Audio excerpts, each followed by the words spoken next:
नमस्ते, मैं पल्लवी हूं और आप भारत एक नई सोच देख रहे हैं। यूं ही नहीं कहा जा रहा कि विनेश फोगाट को हराया गया है। यूं ही नहीं कहा जा रहा कि विनेश फोगाट को ओलंपिक खेल से ऐसे ही बाहर नहीं किया गया। इसके पीछे एक बड़ी साजिश है। यूं ही नहीं कहा जा रहा कि ओलंपिक खेल में जानबूझकर नियम का हवाला देकर विनेश फोगाट को बलि का बकरा बनाया गया है। यूं ही नहीं कहा जा रहा कि ये आत्मसम्मान की लड़ाई थी और इसमें कुछ चंद लोगों के आत्मसम्मान को बचाए रखने के लिए विनेश फोगाट के सपनों को बूट के तले रौंद दिया गया। यूं ही नहीं कहा जा रहा है, इसके पीछे बहुत बड़े बड़े कारण हैं, इसके पीछे बहुत बड़ी बड़ी साजिश है। या कुछ चंद लोग हैं इस देश में ऐसे जिनको अपनी खुशी, अपनी तमन्ना और अपनी इच्छा के लिए उन्होंने एक लड़की का हौसला तोड़ दिया, एक लड़की की उम्मीद तोड़ दी। ये एक वो लड़की जिसने पूरे देश का नाम रोशन किया था, पूरे विश्व में भारत का तिरंगा ऊंचा किया था, उस बिटिया के सपनों को रौंद दिया गया। ये बात यूं ही नहीं कही जा रही। इसके पीछे मैं आज इस वीडियो में आपको बताने जा रही हूं कि वो कौन लोग थे जिनकी बड़ी खुशी हुई जब विनेश फोगाट को गेम से बाहर निकाला गया। वो कौन लोग थे जिनको अच्छा लग रहा था विनेश फोगाट को फाइनल से निकाल देना, उनको खेलने ना दिया जाना, उनको मेडल से रोक देना। कुछ ऐसे लोग हैं इस देश में जिनको अच्छा लग रहा था। 140 करोड़ की आबादी जो सिर्फ एक ही चीज मना रही थी कि विनेश फोगाट जो है वो गोल्ड मेडल लेकर भारत लौटे। लेकिन इसी देश में कुछ चंद लोग हैं जो ये नहीं चाहते थे कि विनेश फोगाट को गोल्ड मेडल मिले। वो ये नहीं चाहते थे कि विनेश फोगाट गर्व से सीना ऊंचा करके भारत का तिरंगा लहरा सके। वो ये नहीं चाहते थे कि विनेश फोगाट जो संसद भवन के सामने सरकार के आंखों में आंखें डालकर अपने लिए आवाज उठाई थी, उनको जीत मिल सके। वो ये नहीं चाहते थे कि विनेश फोगाट जो 140 दिन तक लड़ती रही, झगड़ती रही, अपने हक हुकूक के लिए लड़ती रही, वो नहीं चाहते थे कि उस बिटिया को कभी जीत मिल सके। तो ये बात ऐसे ही नहीं कही जा रही थी। जब खेल मंत्री खड़े होते हैं और एक एक पैसा गिनाते हैं, और सिर्फ एक ही बिटिया का क्यों गिना रहे थे? गिनाना ही था तो सारे ओलंपिक में जितने प्रतिभागी थे सबका गिनाए होते। एक विनेश फोगाट के बारे में ये बता रहे थे कि उनको कितने पैसे की रोटी खिलाई गई है, कितने की भाजी खिलाई गई है, कितने की तरकारी खिलाई गई है, कितना उनके जर्सी पर खर्च हुआ है, कितना उनको आने और ले जाने पर खर्च हुआ है, कितनी बार खर्च हुआ है। ये बात खेल मंत्री बता रहे थे। हैरानी इस बात की हो रही थी कि क्या उन्हें इतनी भी शर्म है, इतनी भी लज्जा है, इतना भी उनके अंदर मानवता है कि वो किस समय ये बात कह रहे हैं? मंत्री जी, आपको ये बात समझ में आ रही है कि जब पूरा 140 करोड़ देशवासी गमगीन है, जब सब इस बात के लिए दुखी है कि देश की बिटिया गोल्ड मेडल लाते लाते रह गई, देश की बिटिया जिसने रात भर मेहनत की, जो रात भर साइकिलिंग करती रही, स्किपिंग करती रही, पानी का एक घूंट तक अपने हलक से नहीं उतारा, अपने शरीर से खून तक निकाल दिया ताकि वो ओलंपिक में खेल सके, उसके लिए आप ऐसी बात कह रहे हैं? उसके लिए आप बता रहे हैं कि आपने कहां इतना पैसा दिया, कहां कितना पैसा दिया, और कहां खर्च किया? आपसे कितने पूछा? और सबसे बड़ी बात, आप ये बात क्यों बता रहे थे? आपने दिया है वो पैसा या वो आपकी सरकार की तरफ से आता है? वो आम जनमानस के रोटी, कपड़ा और मकान के पैसे को बचा बचा कर सरकार को वो जो टैक्स देता है उससे आता है। ना तो वो आपका पैसा था, ना तो आपके चचा का पैसा था, ना तो पिताजी के का पैसा था, वो जनता का पैसा था। और जनता चाहती थी कि विनेश फोगाट जैसी बहादुर बेटियों पर वो पैसा लगे। तो आप जो ये चंद पैसा बता कर विनेश फोगाट का मजाक उड़ा रहे हैं, इसीलिए हैरानी होती है। और इसलिए ये बात जब खेल मंत्री कह रहे हैं, आप सोच कर देखिए, ये बात जब खेल मंत्री बता रहे हैं तो ये बिल्कुल उसी तरफ इशारा करता है, उसी मानसिकता की तरफ इशारा करता है जो हमारे देश के गोदी पत्रकार पिछले साल जब आंदोलन में यही देश की बेटियां जब बैठी थी आंदोलन पर और उनकी बात नहीं सुनी जा रही थी, जो मोदी के परिवार की बेटियां थी, मोदी जी ने खुद कहा कि मेरे परिवार की बेटी है, उसी विनेश फोगाट की बात जब नहीं सुनी जा रही थी, उसे बूट तले रौंदा जा रहा था, सड़कों पर घसीटा जा रहा था, उसके टी शर्ट को फाड़ा जा रहा था, तब वो बेटी लगातार एक बात कह रही थी कि अगर हमारी बात नहीं सुनी गई तो इस दिन के लिए मैंने जो है वो नहीं खेला है और ये दिन रात देखना मैं नहीं चाहती, मैं वो सारे मेडल जो है वो गंगा में बहा दूंगी। ये दिन देखने के लिए मेडल लेके आए थे देश के लिए, रोना नहीं, यही दिन देखने के लिए लेके आए थे। मैं पूछ रही हूँ, सबसे पूछ रही हूँ, वो ब्रजभूषण जो इतने कांड कर रहा है, वो घर में मत जैसे सो रहा है बेड पे, हम एक वो तख्ते के वो जो काट के बढ़ रहे हैं, जो भी बन रहे हम लेके आ रहे सोने के लिए, उसमें भी इनको वक्त सो जाओ मर जाओ, मारना ही है तो वैसे ही मार दो, मारने के लिए तैयार है। जब ये बात वो खिलाड़ी टूट कर बिखर कर कहती हैं तो हमारे देश के कुछ चिंटू और कुछ गोदी पत्रकार ये कहने लगते हैं कि मेडल लौटाना है तो वो पैसा भी लौटा दो जो पैसा तुम्हें जीत के वक्त मिला था। ये कुछ चंद लोग थे, ये वीडियो देखिए। देशवासियों की मेहनत की कमाई है जो कि टैक्स से आती है, पैसा देश के टैक्स पेयर्स का है ना, आपका और हमारा है। इसलिए ये खिलाड़ी सरकार को इस राशि को वापस लौटाकर अपना विरोध जता सकते हैं। तो वीडियो देख लिया आपने, ये हमारे देश के वो गोदी पत्रकार हैं जिन्हें इस बात का पता ही नहीं कि वो लड़की जिसने अपनी जिंदगी का एक एक दिन, एक एक समय, एक एक पल देश के लिए लड़ने के लिए, देश के लिए खेलने के लिए पसीना बहाया है। आप नहीं समझेंगे, आप एसी में रहने वाले लोग जो हैं उन्हें ये बात तनिक नहीं समझ में आती कि देश का खिलाड़ी किन परिस्थितियों में, किन हालातों में तैयारी करता है। और विनेश फोगाट को जानबूझकर हराया गया है, ये बात साबित की जा रही है। लगातार सोशल मीडिया पर तमाम चीजें दिखाई जा रही हैं। जो पॉइंट ऑफ व्यू गोदी पत्रकारों का है, जो पॉइंट ऑफ व्यू कुछ चुनिंदा लोगों का है, दूषित मानसिकता के लोगों का है, वही पॉइंट ऑफ व्यू हमारे देश के खेल मंत्री का है। सोच कर देखिए, बता रहे हैं इतना पैसा दिया गया, यहां दिया गया, वहां दिया गया, वहां दिया गया। ऐसे समय में यह बात कहना ठीक था? के लिए कुल 70,45,775 की वित्तीय सहायता दी गई है, जिसका विवरण इस प्रकार है। स्पेन के ग्रेट पिक्स में भाग लेने के लिए वित्तीय सहायता, साथ ही 3 जुलाई से 13 जुलाई 2024 10 दिन तक मैड्रिड स्पेन के अंतर्राष्ट्रीय प्रशिक्षण शिविर के लिए अतिरिक्त वित्तीय सहायता। इसके अलावा फ्रांस के बुलोन-sur-mer में पूर्व ओलंपिक प्रशिक्षण शिविर के लिए अतिरिक्त सहायता की है। 2024 अंतर्राष्ट्रीय कुश्ती संघ सेकंड रैंकिंग सीरीज में 6 जून से 9 जून 2024 4 दिन तक बुडापेस्ट हंगरी में भाग लेने के लिए और 10 जून से 21 जून 2024 तक टाटा ओलंपिक सेंटर हंगरी में अंतर्राष्ट्रीय प्रशिक्षण शिविर के लिए अतिरिक्त सहायक स्टाफ के लिए वित्तीय सहायता की है। स्ट्रेंथ और air conditioning coach mister Wayne Patrick Lombard के लिए टाटा ओलंपिक सेंटर हंगरी में 10 जून से 21 जून 2024 11 दिन तक अंतर्राष्ट्रीय प्रशिक्षण शिविर में भाग लेने के लिए भी वित्तीय सहायता की है। 13 जुलाई 2023 से 16 जुलाई 2023 4 दिन तक बुडापेस्ट हंगरी में 4th रैंकिंग सीरीज में भाग लेना और 10 से 16 जुलाई 2023 16 दिन तक बुडापेस्ट हंगरी में प्रशिक्षण शिविर हेतु इसको वित्तीय सहायता की है।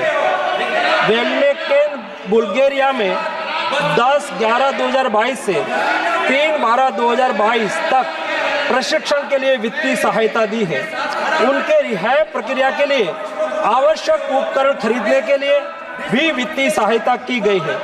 2020 टोक्यो ओलंपिक चक्र में 1,13,98,224 रुपये का आर्थिक सहयोग उसको किया गया था। 224 पेरिस ओलंपिक चक्र में भी टारगेट ओलंपिक पोडियम स्कीम में 53,35,746 और वार्षिक ट्रेनिंग एवं स्पर्धा कैलेंडर में 17,10,000 कुल मिला के 17,45,775 रुपया हमारे खिलाड़ी को आर्थिक सहायता करके उसको सक्षम करा गया। ये बात कहकर आपने साबित कर दिया कि जिस तरीके से हमारे देश के गोदी पत्रकार देश के लिए नुकसानदायक हैं, देश के लिए हानि पहुंचा रहे हैं, वही मानसिकता आपकी भी है। इसीलिए आपने ऐसे समय में जब देश गमगीन था, जब देश उस बिटिया को सलाम कर रहा था, हौसला अफजाई कर रहा था, उसके साथ खड़ा था, उसको कह रहा था कि कोई बात नहीं, गोल्ड मेडल नहीं आया तो ना आए, कोई बात नहीं, सिल्वर ब्रॉन्ज ना आया तो ना आया, तुम हमारे लिए गोल्ड हो, तुम हमारे देश की वो सोन पर चिड़ैया हो जिसने हमारे देश का नाम रोशन किया है। 7 घंटे के अंदर 3 धुरंधरों को पटकी देकर देश का नाम रोशन किया। पहली बार फाइनल में जाने वाली भारत की पहली महिला खिलाड़ी बनी थी। इसी का लिहाज तो रख लिया होता आपने। और जो ये पैसा आप गिना रहे हैं, यही पैसा खर्च करके देकर खड़ा कर लीजिए ना। 8-10 खिलाड़ी भेज दीजिए ओलंपिक में, ले आइए गोल्ड मेडल। अगर नहीं ला सकते तो शर्म आनी चाहिए आपको, जो आप इस तरीके का बयान दे रहे हैं कि इतने पैसे दिए, इतना पैसा खर्च किया, इतना हमने किया। आपका पैसा नहीं था, पहली बात। और दूसरी बात, अगर पैसे से ऐसे धुरंधर खिलाड़ी को खरीदा जा सकता है या खड़ा किया जा सकता है, तो ऐसे 1000 पैसे ये देश की जनता देने को तैयार है, ये देश के लोग देने को तैयार हैं। हम दे रहे हैं, आप खड़ा करके दिखाइए। अगर विनेश जैसा आप एक भी खिलाड़ी पैसे के दम पर खड़ा कर सकते हैं ना खेल मंत्री जी, तो खड़ा करके दिखाइए। और दिखाइए इस देश को कि क्या कोई लोहे से भी मजबूत इरादा रख सकता है क्या कोई लोहे से भी मजबूत महिला हो सकती है क्या, जो बेहोश हो रही है, उठ रही है, फिर भी तैयारी कर रही है, सिर्फ इसलिए ताकि देश के लिए गोल्ड मेडल आ सके, सिर्फ इसलिए। और हमारे देश के जो खेल मंत्री हैं, उन्होंने ये बताया कि हमने कोशिश तो की थी, और ये तो ओलंपिक का नियम है, उसके अनुसार जो है वो उनको जो है वो डिस्क्वालीफाई किया गया, उनको जो है वो निकाल दिया गया। इस पर जो है वो कांग्रेस ने क्या कहा, वो सुनिए। विनेश फोगाट कुश्ती के मैट पर तो नहीं हारी, पर साजिश के मैट पर हार गई। समकालीन इतिहास में कभी ऐसा नहीं हुआ कि ऐसे स्पोर्ट्स विमेन को या मेन को केवल 100 ग्राम वेट अधिक होने के आधार पर डिस्क्वालीफाई कर दिया गया हो। आज तक ये कभी नहीं हुआ। वो पहली बार नहीं गई हिंदुस्तान की बेटी, वो तीसरी बार ओलंपिक में हिंदुस्तान का झंडा लेकर गई थी। हर बार जब किसी खिलाड़ी का वेट अगर ज्यादा भी हो जाए तो उसे 1 से 2 घंटा दिया जाएगा। विनेश फोगाट को यह क्यों नहीं दिया गया? तीसरा, जितने खिलाड़ी गए हैं उससे ज्यादा मोदी सरकार के अधिकारी गए हैं। रेसलिंग फेडरेशन ऑफ इंडिया क्या कर रही थी? क्या वो मेडल को गिराने की कोशिश कर रहे थे या मेडल दिलवाने की कोशिश कर रहे थे? इंडियन ओलंपिक एसोसिएशन क्या कर रही थी उस समय?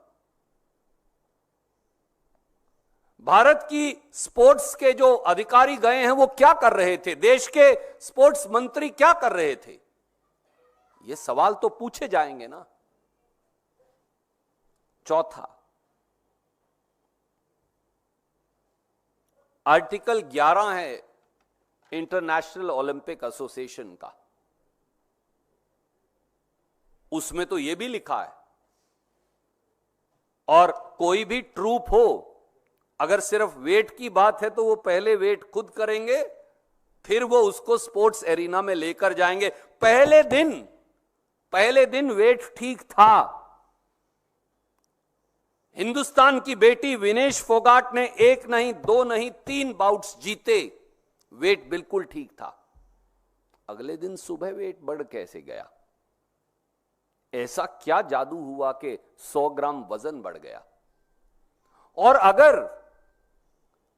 अगर भारत की स्पोर्ट्स अथॉरिटीज के लोग जो साथ गए हैं सरकारी खर्चे पर, स्पोर्ट्स के खिलाड़ियों से भी ज्यादा संख्या में, अगर वो इस मामले में मुस्तैद होते तो रूल तो बिल्कुल साफ कहता है कि अगर कोई खिलाड़ी चाहे तो अपने आप को इंजर्ड घोषित कर सकता है, वो अगले दिन जाए ही ना, तो एग्जिस्टिंग मेडल तो मिल ही जाएगा। तो हिंदुस्तान को तो सिल्वर मेडल रेसलिंग में फिर भी मिल जाता अगर विनेश फोगाट को वो लेकर ही ना जाते। तो फिर दिक्कत क्या थी? क्या दिक्कत विनेश फोगाट के मेडल से तो नहीं थी? यह सवाल अपने आप पूछा जाएगा, क्योंकि आंदोलन के समय साल 2023 में विनेश फोगाट को, बबीता फोगाट को और कई और पहलवान साथियों को यह कहा गया था कि उनका कैरियर खत्म कर दिया जाएगा।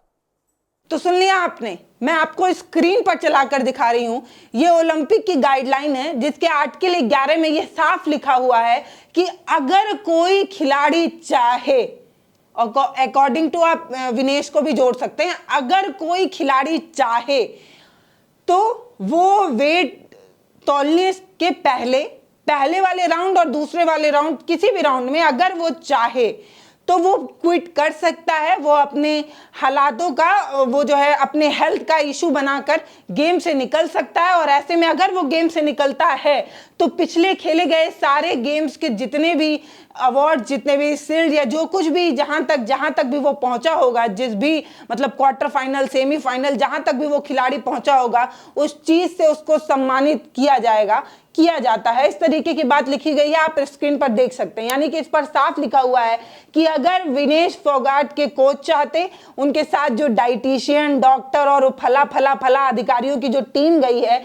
जिसके बारे में खेल मंत्री ने ये नहीं बताया, विनेश फोगाट के बारे में तो खेल मंत्री ने बताया कि हमने इतना पैसा खर्च किया, इन अधिकारियों के बारे में भी बता देते कि ओलंपिक में जितने अधिकारी गए हैं उन पर कितना पैसा खर्च हुआ है, उनके बूट पर, उनके रहने पर, उनके खाने पर, उनके आने और जाने पर कितना खर्च हुआ है, ये भी बता देते, बता ही रहे थे। तो एक तो पहले इस देश की बिटिया ने देश के लिए क्या कुछ नहीं किया।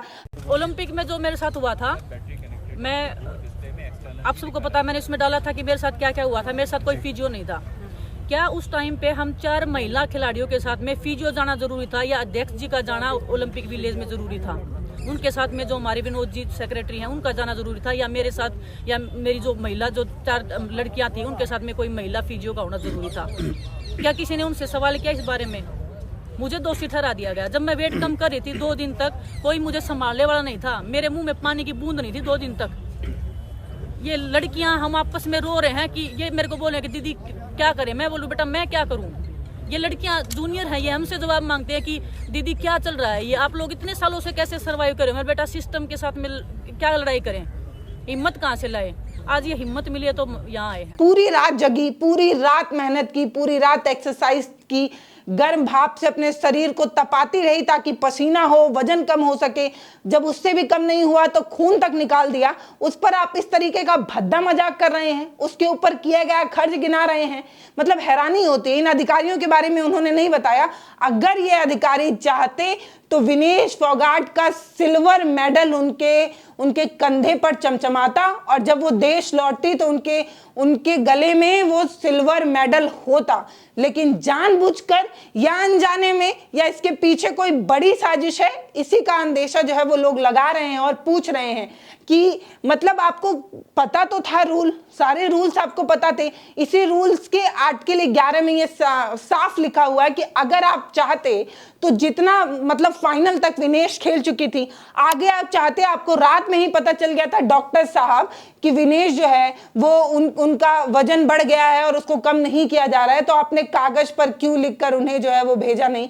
अभी ये पूरा मसला जांच का बना हुआ है, इसमें क्या कुछ सामने आता है। विनेश जब सामने आएंगी तो क्या कहेंगी, विनेश जब बताएंगी तो मुझे लगता है बेहतर बता पाएंगी कि क्या कुछ हुआ है। लेकिन जो हुआ है वो इसलिए हैरानी की बात है कि विनेश ये साफ कहती हैं कि माँ मैं हार गई। इस पूरे ओलंपिक खेल में और पेरिस में जो खेला जा रहा है उसमें कुछ अच्छा हो या ना हो, लेकिन एक बुरी खबर जो हमें देखने को मिली और सुनने को मिली कि देश की सबसे मजबूत लड़की, देश की वो खिलाड़ी जिसने आखिरी दम पर यह साबित कर दिया कि पूरी परिस्थितियां उसके विपरीत थी, सरकार से लेके ओलंपिक चयन करने वाली टीम से लेके सब कुछ उसके खिलाफ था। और ये बात मैं नहीं कह रही, स्क्रीन पर आप खुद देख सकते हैं विनेश फोगाट ने 14 अप्रैल को क्या ट्वीट किया है। विनेश फोगाट ने यह साफ कहा है कि जिस तरीके से मेरे खिलाफ साजिश की जा रही है उससे मुझे ऐसा लगता है कि अगर मैं ओलंपिक में पहुंची भी तो मेरे पानी में कुछ मिला दिया जाएगा और इससे मैं अनफिट हो जाऊंगी। ये बात विनेश फोगाट ने 14 अप्रैल को अपने ट्वीट में खुद लिखकर कहा था। तो क्या विनेश फोगाट को जो शक था, क्या विनेश फोगाट को जिस चीज की आशंका थी उसको सच साबित कर दिया गया? क्या सच में विनेश फोगाट सिस्टम के आगे हार गई? वो खेल की कुश्ती में तो जीत गई, खेल की कुश्ती में उन्होंने तमाम धुरंधरों को धूल चटा दी, लेकिन अपने देश के सिस्टम के आगे उन्हें घुटने टेकना पड़ा। क्या यही सच्चाई है? क्योंकि विनेश फोगाट ने 14 अप्रैल को ट्वीट कर ये बात साफ कही थी कि मुझे ना तो फिजिशियन दिया जा रहा है, मुझे अपना वजन कम करना है, लेकिन मुझे कोई डाइटिशियन भी नहीं दिया जा रहा। मैं मेहनत कर रही हूँ, मैं इतनी मेहनत कर रही हूँ, मैं आपको क्या बताऊं। ये सब कुछ लिखते उन्होंने बताया कि मेरे खिलाफ साजिश रची जा रही है, शायद मुझे ओलंपिक ना खेलने दिया जाए और अगर मैं खेलूं तो मेरे पानी में कुछ मिला सकते हैं। इस तरीके की बात विनेश फोगाट ने पहले कही थी। तो क्या ऐसा है कि 6 और 7 के बीच दरमियानी रात में खाने में कुछ ऐसा मिलाया गया जिसकी वजह से विनेश फोगाट अपना वजन लूज करने में असमर्थ रही? मेहनत तो विनेश ने पूरी की, पूरी रात वो जगी रही, लेकिन क्या किसी केमिकल या किसी ऐसे प्रोटीन वगैरह जो भी मिलाया जाता हो उस तरीके का नॉलेज नहीं है मेरे पास, लेकिन विनेश की इस तरीके की आशंका, विनेश का इस तरीके की बात कहा जाना और आज उसे फाइनल से निकाल दिया जाना और देश के लिए, देश में आने वाले गोल्ड मेडल से देश को वंचित किया जाना, क्या इसके पीछे कोई साजिश है? विनेश ने पहले ही कहा। तो जिस तरीके से हमारे देश के गोदी पत्रकार, देश के खिलाड़ी जब अपने हक के लिए संसद के सामने बैठकर अपनी मांगों को उठाते हैं और ये बताते हैं कि ये सिर्फ मेरी बात नहीं है, ये उन खिलाड़ियों के लिए भी है जो आगे आने वाले कुश्ती में खेलेंगी, मैं उनके लिए लड़ रही हूं, अगर मेरा कुछ नुकसान होता है तो हो जाए, मैं आगे आने वाले अपनी बहनों को, अपने कलीग्स के लिए लड़ रही हूं और मेरा फ्यूचर बर्बाद हो तो हो, लेकिन मैं उनके लिए बेहतर करके जाऊंगी। और आखिर में रोते हुए विनेश फोगाट और साक्षी मलिक दोनों, साक्षी मलिक उसी समय जो है कुश्ती से संन्यास लेते हुए कहती हैं कि अब मैं आगे नहीं खेल पाऊंगी। किसके लिए खेलूं? इस देश के लिए खेलूं जो देश मेरे लिए एक आवाज नहीं उठा सकता, मैं जो बोल रही हूं वो तक नहीं सुन सकता, मैं नहीं खेलूंगी। और उन्होंने उसी समय कुश्ती से संन्यास लिया था और एक बिटिया को आज सिस्टम के आगे झुककर, टूटकर, बिखर कर संन्यास लेना पड़ा और उन्होंने अपनी मां से कहा, मां मैं कुश्ती से हार गई, कुश्ती ने मुझे हरा दिया। इस तरीके की बात विनेश फोगाट आगे कहते हुए कहती हैं कि आपका सपना टूट गया और मेरी हिम्मत और हौसला टूट गया, मैं अब आगे और नहीं खेल पाऊंगी। मां इस तरीके की बात विनेश फोगाट ने कहते हुए संन्यास ले लिया। तो क्या सच में इसके पीछे कोई बड़ी साजिश थी या ये संयोग था? आपको क्या लगता है? कमेंट सेक्शन में लिखकर जरूर बताइएगा। नमस्ते, मैं पल्लवी हूं, आप भारत एक नई सोच देख रहे हैं।